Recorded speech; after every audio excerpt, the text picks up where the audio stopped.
Kawawan mo ako, Diyos, ayon sa iyong kabutihan, ayon sa laki ng iyong habag, pawin ng aking kasamaan. Hugasan ako sa aking pagkakasala at linisis sa aking kasalanan. Kaawaan mo ako, O Diyos, ayon sa iyong kabutihan, ayon sa laki ng iyong habag, pawin ng aking kasamaan.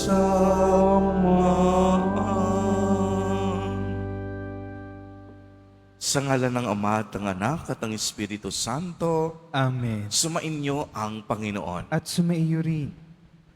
Mga kapatid, aminin po natin ang ating mga kasalanan upang tayo'y maging marapat gumanap sa banal na pagdiriwang. Inaamin ko sa makapangyarihang Diyos. At sa inyo, mga kapatid, nalubha akong nagkasala sa isip, sa salita at sa gawa, at sa aking pagkukulang. Kaya isinasamo ko sa mahal na Birheng Maria, sa lahat ng mga anghel at mga banal, at sa inyo, mga kapatid, na ako'y ipanalangin sa Panginoong ating Diyos. Kaawaan tayo ng makapangyarihang Diyos, patawarin tayo sa ating mga kasalanan at patnubayan tayo sa buhay na walang hanggan. Amen. Panginoon, kaawaan mo kami. Panginoon, kaawaan mo kami. Kristo, kaawaan mo kami. Kristo, kaawaan mo kami. Panginoon, kaawaan mo kami. Panginoon, kaawaan mo kami. Manalangin tayo. Ama naming makapangyarihan, ipinagkaloob mong aming magampanan ang pagsasakasalukuyan ng pagpapakasakit ng aming poong mahal upang kami pagindapating magkamit ng ibinungan nitong kapatawaran sa pamamagitan ni Jesucristo kasama ng Espiritu Santo magpa sa walang hanggan. Amen. Magsiupo muna ang lahat. Pagbasa mula sa aklat ni Propeta Isaías. Makinig kayong mga taong naninirahan sa malalayong lugar. Pinili na ako ng Panginoon bago pa isilang at hinirang niya ako para siya'y paglingkuran. Mga salita ko'y ginawa niyang sintalas ng tabak. Siya ang sa akin laging nag-iingat. Ginawa niya akong parang matulis na palaso na anumang oras ay handang itudla. Sinabi niya sa akin, Israel, ikaw ay lingkod ko. Sa pamamagitan mo, ako'y dadakilain ng mga tao. Ngunit ang tugon ko, ako ay nabigo sa aking pagsisikap, hindi nagtagumpay. Gayong ibinuhos ko ang aking lakas. Gayon may itinitiwala ko sa Panginoon ang aking kalagayan, na ako'y gagantimpalaan sa aking nakayanan. Bago pa ako ipanganak, ay hinirang na ng Panginoon.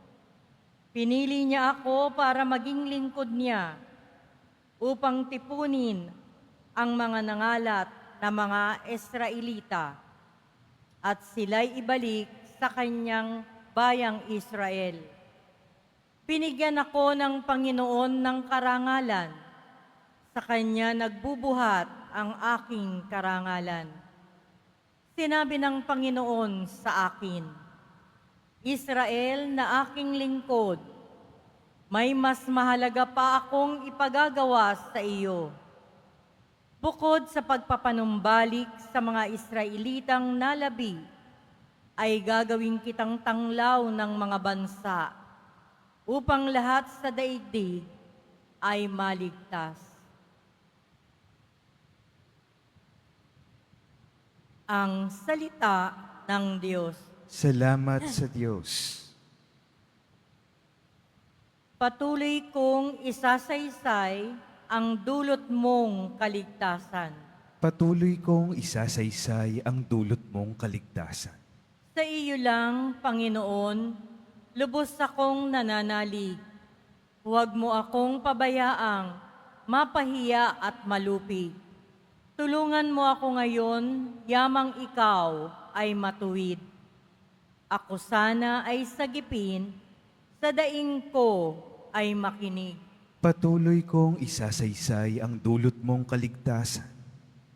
Ikaw nawa ang muog ko at ligtas na kakanlungan, matatag na kublihan ko at matibay na sanggalang. Sa lahat ng masasama, O Diyos, ako'y ipaglaban.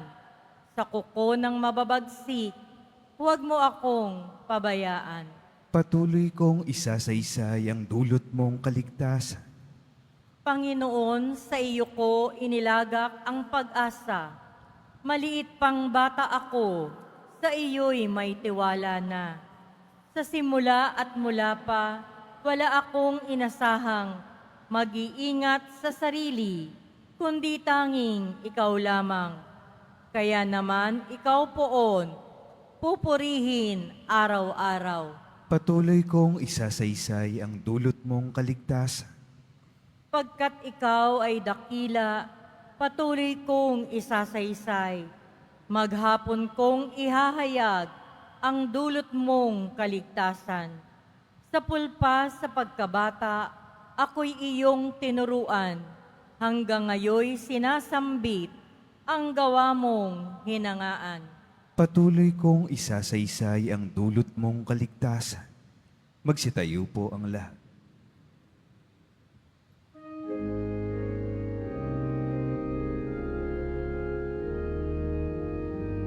Nagpupuri kami sa'yo, Panginoong Jesucristo.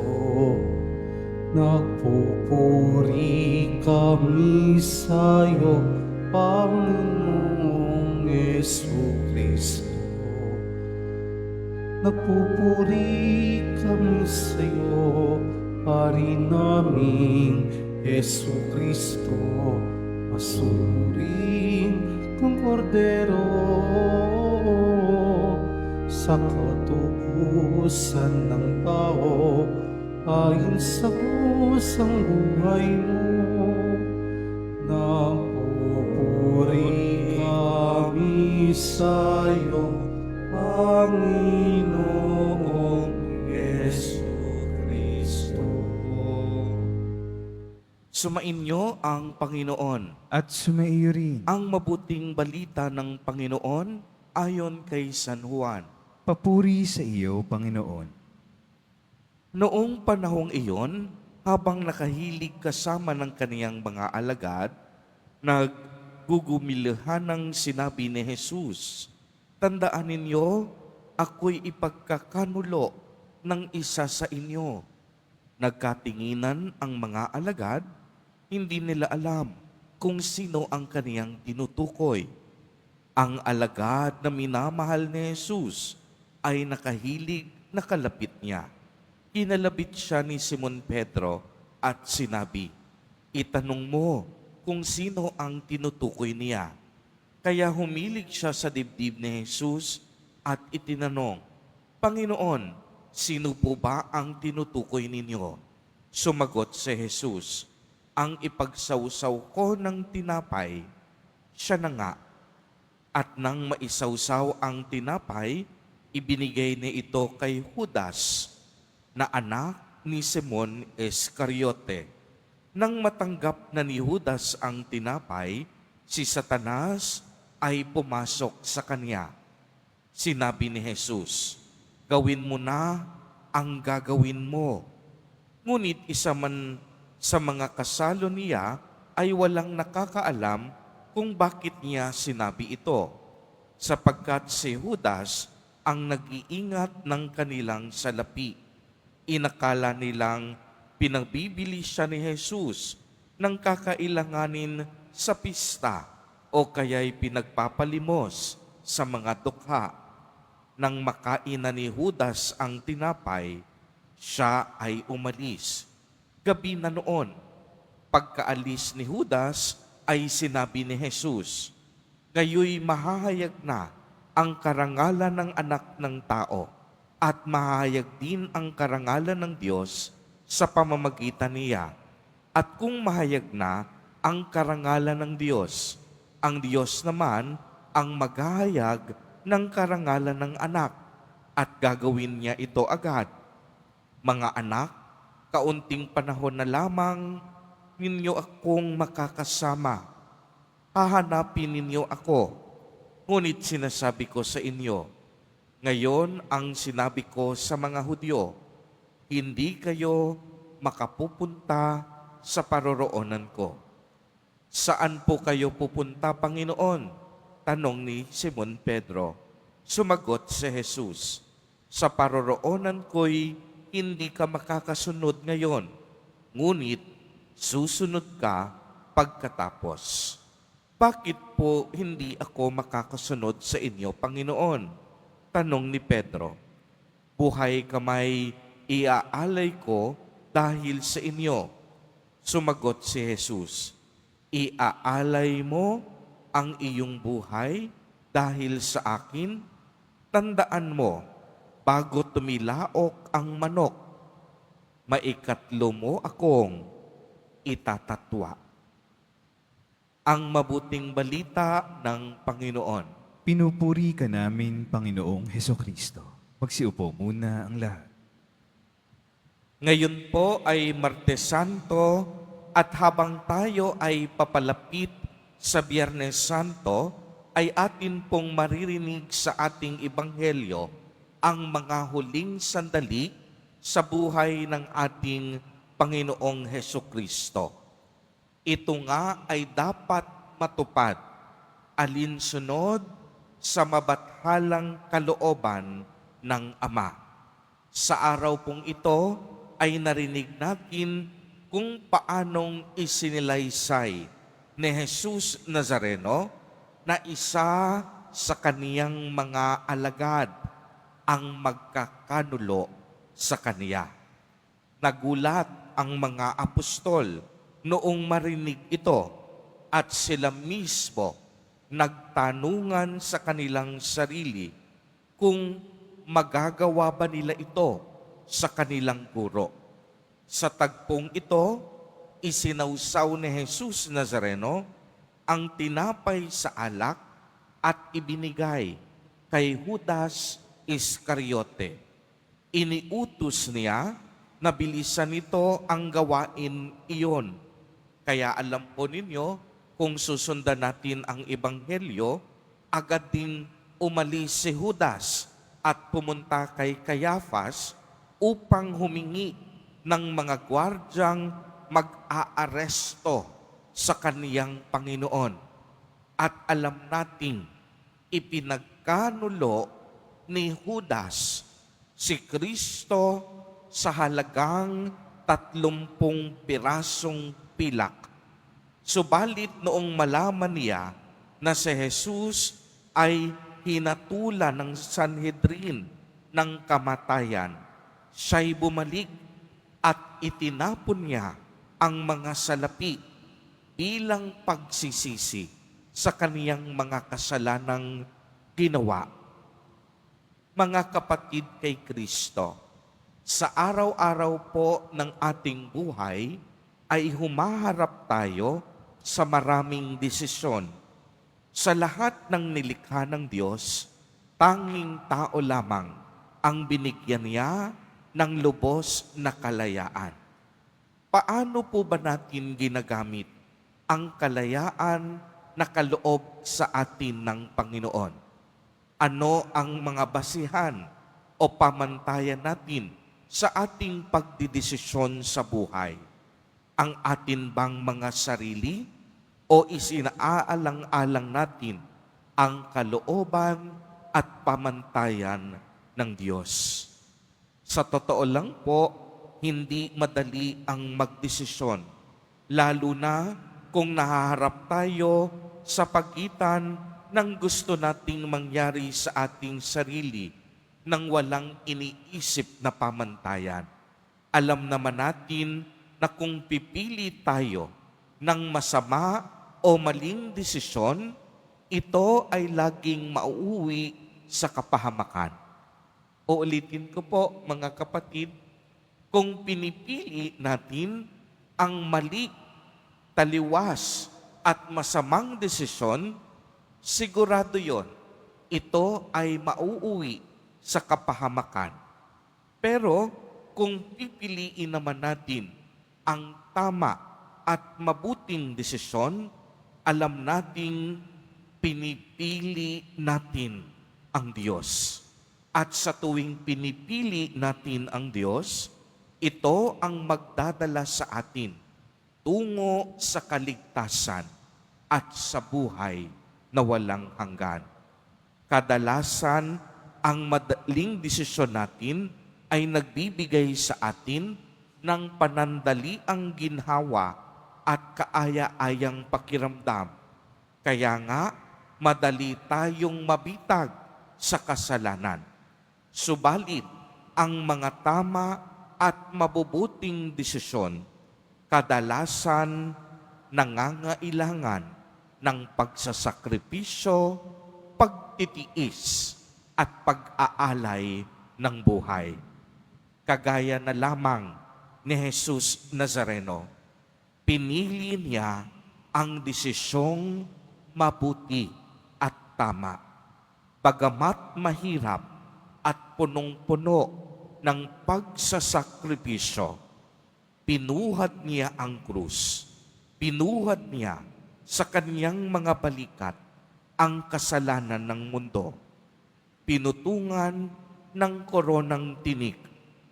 Pinako sa krus.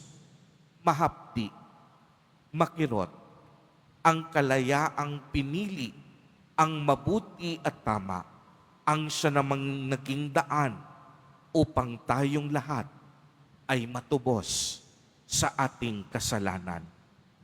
Ngayong Semana Santa, ngayong mga mahal na araw, muling ipinapaalala sa atin na pumanig tayo sa tama at mabuti.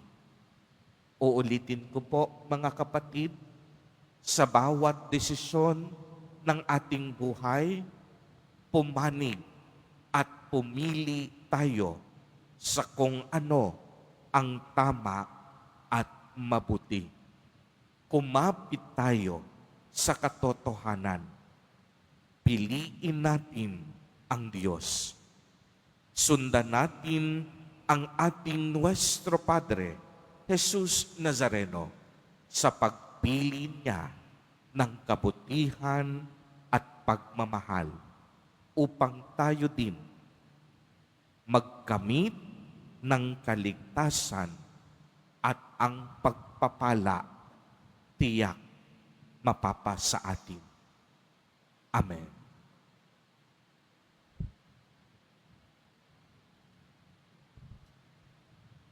Magsitayo po ang lahat.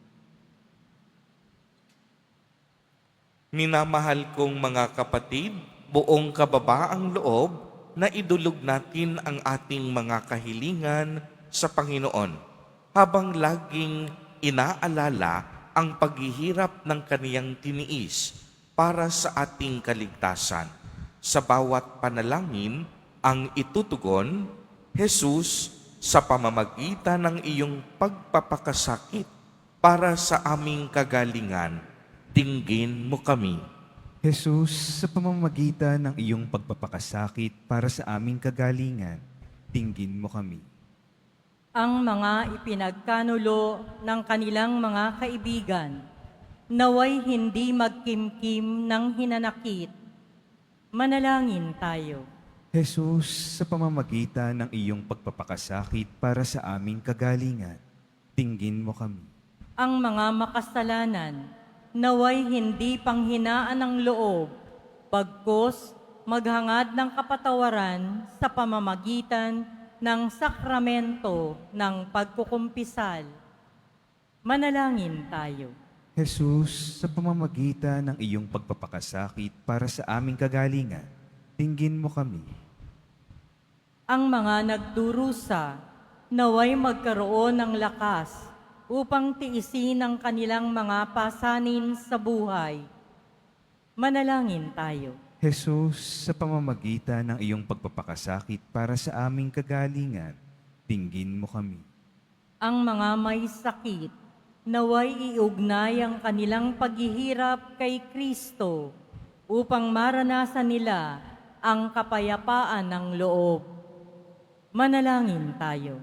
Jesus, sa pamamagitan ng iyong pagpapakasakit para sa aming kagalingan, dinggin mo kami. Ang mga yumao, naway pagkalooban ng lugar sa kaharian sa langit. Manalangin tayo. Jesus, sa pamamagitan ng iyong pagpapakasakit para sa aming kagalingan, dinggin mo kami. Ama naming Diyos, sa iyong karunungan ay hinayaan mong magdusa ang iyong anak para sa amin. Sa pamamagitan ng Espiritu, higit mo kaming ilapit sa iyo upang maipahayag namin ang taimtim na pasasalamat. Inihiling namin ito sa pamamagitan ni Kristo na aming Panginoon. Amen.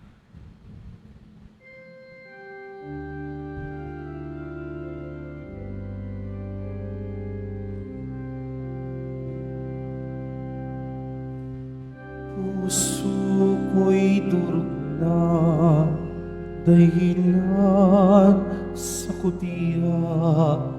Kaya naman ako'y wala nang magawa. Ang inaasahan kong awa ay nawalang umalim sa buhay kong aba.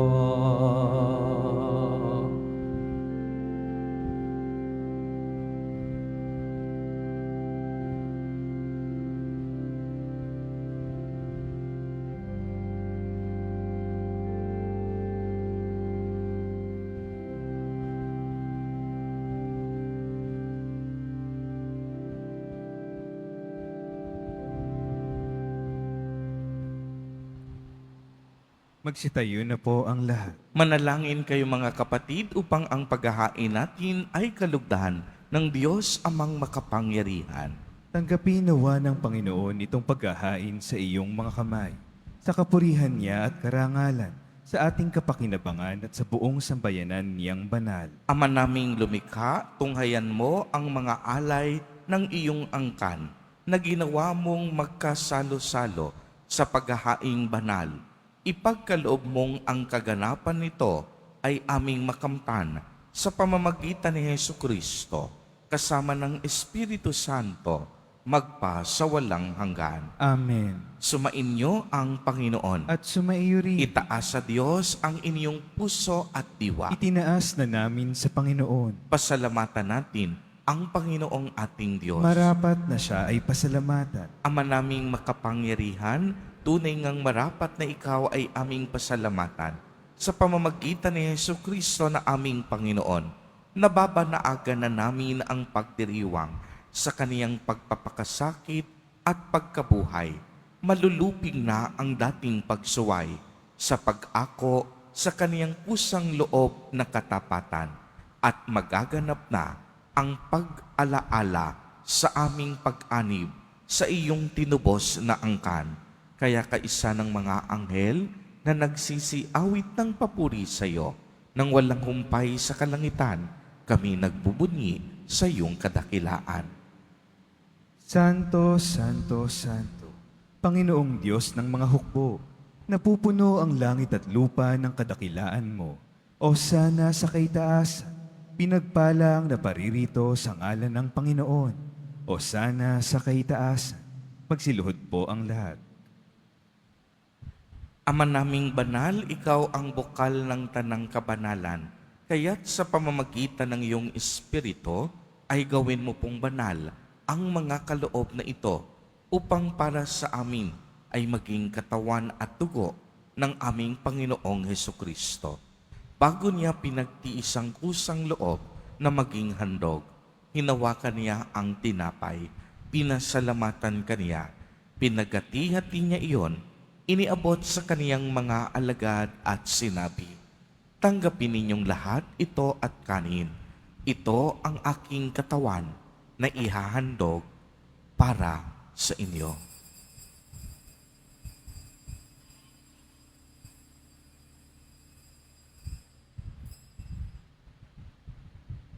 Gayon din naman noong matapos ang hapunan, hinawakan niya ang kalis. Muli kanyang pinasalamatan. Iniabot niya ang kalis sa kaniyang mga alagad at sinabi, "Tanggapin ninyong lahat ito at inumin. Ito ang kalis ng aking dugo, ng bago at walang hanggang tipan. Ang aking dugo na ibubuhos para sa inyo at para sa lahat sa ikapagpapatawad ng mga kasalanan. Gawin ninyo ito sa pag-alaala sa akin."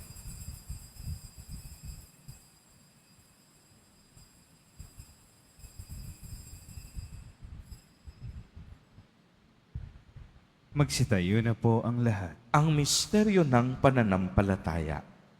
Si Kristo'y namatay, si Kristo'y nabuhay, si Kristo'y babalik sa wakas ng panahon.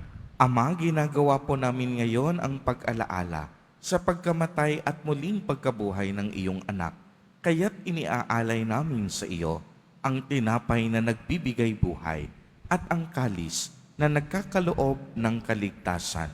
Kami po'y nagpapasalamat dahil kami iyong minarapat na tumayo sa harap mo para maglingkod sa iyo. Isinasamo namin na kaming magsasalo-salo sa katawan at dugo ni Kristo ay mabuklod sa pagkakaisa sa pamamagitan ng Espiritu Santo. Ama, lingapin mo ang iyong simbahang laganap sa buong daigdig.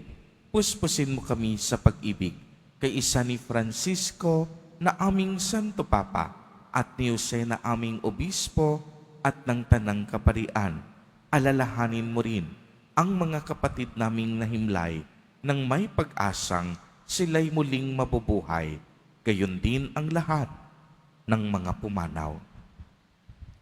Kaawaan mo po sila at patuloyin sa iyong kaliwanagan. Kaawaan mo at pagindapatin kaming lahat na makasalo sa iyong buhay na walang wakas, kaisa ng mahal na Birheng Maria na Ina ng Diyos, ng kabiyak ng puso niyang si San Jose, kaisa ng mga apostol at ng lahat ng mga banal na namuhay dito sa daigdig ng kalugod-lugod sa iyo. Maipagdiwang nawa namin ang pagpupuri sa ikararangal mo sa pamamagitan ng iyong anak na aming Panginoong Hesukristo. Sa pamamagitan ni Kristo, kasama niya at sa Kanya, ang lahat ng parangal at papuri ay sa iyo, Diyos amang makapangyarihan, kasama ng Espiritu Santo, magpa sa walang hanggan. Amen. Sa tagubili ng mga nakagagaling na utos at turo ni Jesus na Panginoon natin at Diyos, ipahayag po natin ng lakas loob. Ama namin, sumasalangit ka. Sambahin ang ngalan mo, mapasa amin ang kaharian mo. Sundin ang loob mo dito sa lupa para ng sa langit. Bigyan mo kami ngayon ng aming kakanin sa araw-araw at patawarin mo kami sa aming mga sala para ng pagpapatawad namin sa nagkakasala sa amin. At huwag mo kaming ipahintulot sa tukso at iadya mo kami sa lahat ng masama. Hinihiling namin na kami iadya sa lahat ng masama, pagkalooban ng kapayapaan araw-araw, iligtas sa kasalanan at ilayo sa lahat ng kapahamakan, samantalang aming pinananabikan ang dakilang araw ng pagpapahayag ng tagapagligtas namin si Hesukristo. Sapagkat iyo ang kaharian at ang kapangyarihan at ang kapurihan magpakailanman. Amen. Panginoong Kristo, sinabi mo sa iyong mga apostol, kapayapaan ang iniiwan ko sa inyo, ang aking kapayapaan ang ibinibigay ko sa inyo. Tunghayan mo ang aming pananampalataya at huwag ang aming mga pagkakasala. Pagkalooban mo po kami ng kapayapaan at pagkakaisa ayon sa iyong kalooban, kasama ng Espiritu Santo, magpa sa walang hanggan. Amen. Ang kapayapaan ng Panginoon ay laging sumainyo. At sumaiyo rin. Magbigayan po tayo ng kapayapaan sa isa't isa.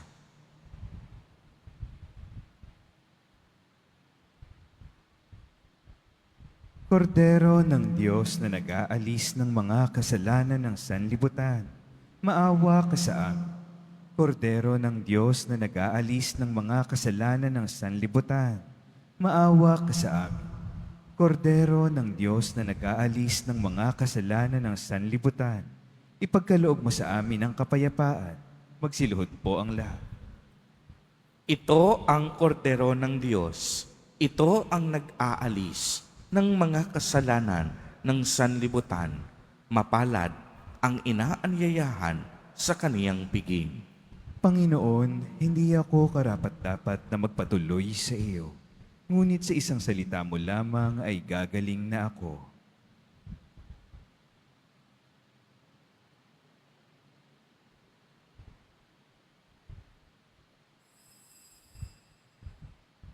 Para sa lahat ng tatanggap ng banal na komunyon, sasagot po tayo ng amen pagkasabi ng pari o ng lay minister ng katawan ni Kristo. Isubo agad sa bibig bago umalis sa harapan ng pari o lay minister. Sumunod po tayo.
Inumin ang bayang dumadalangin, puso't sakit iyong pawin, aming puso iyong panatangin.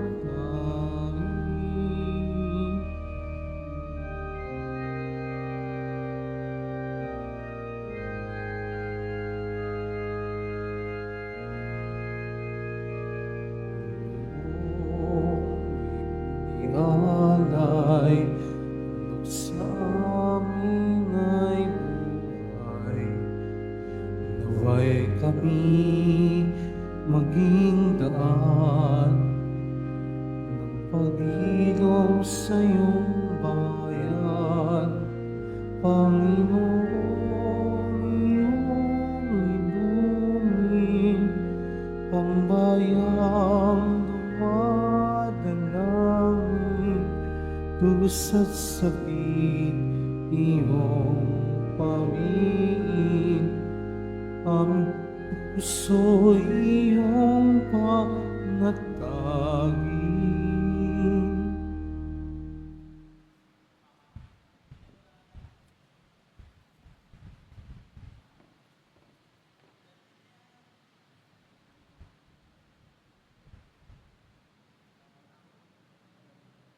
Mga paalaala sa mga nagsisimba.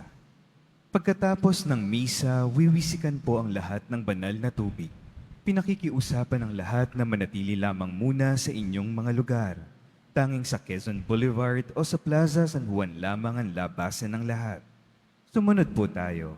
Maraming salamat po sa inyong pagdalaw at pagsisimba sa Basilica Menor at Pambansang Dambana ni Jesus Nazareno. Magsitayo po ang lahat. Manalangin tayo. Ama naming mapagmahal, kaming mga tumanggap sa banal na pakikinabang ay dumulog sa iyo at nakikiusap pagbigyan.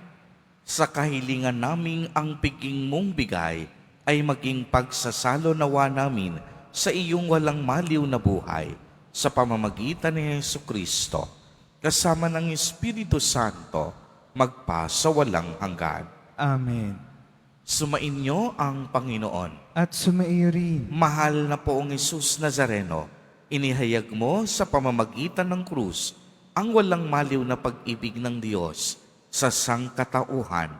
Pakinggan mo ang kahilingan, lalo na para sa mga nangangailangan ng iyong tulong at awa. Makamtanawa namin ang iyong kasagutan na may utang na loob na tinatanaw. Basbasan din po ninyo itong mga imahen at dasalan upang lalo kaming manalangin at magtiwala.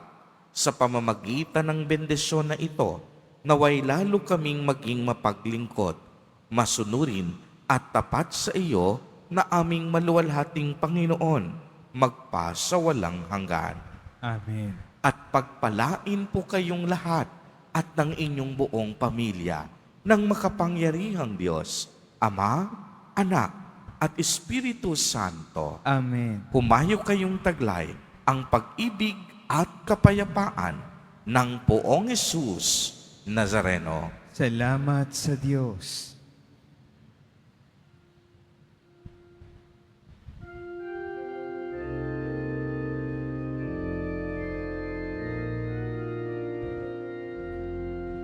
Cristo Padre Jesus Nazareno, sinasamba ka namin, pinipinto ka namin, aral mo ang aming buhay at kaligtasan.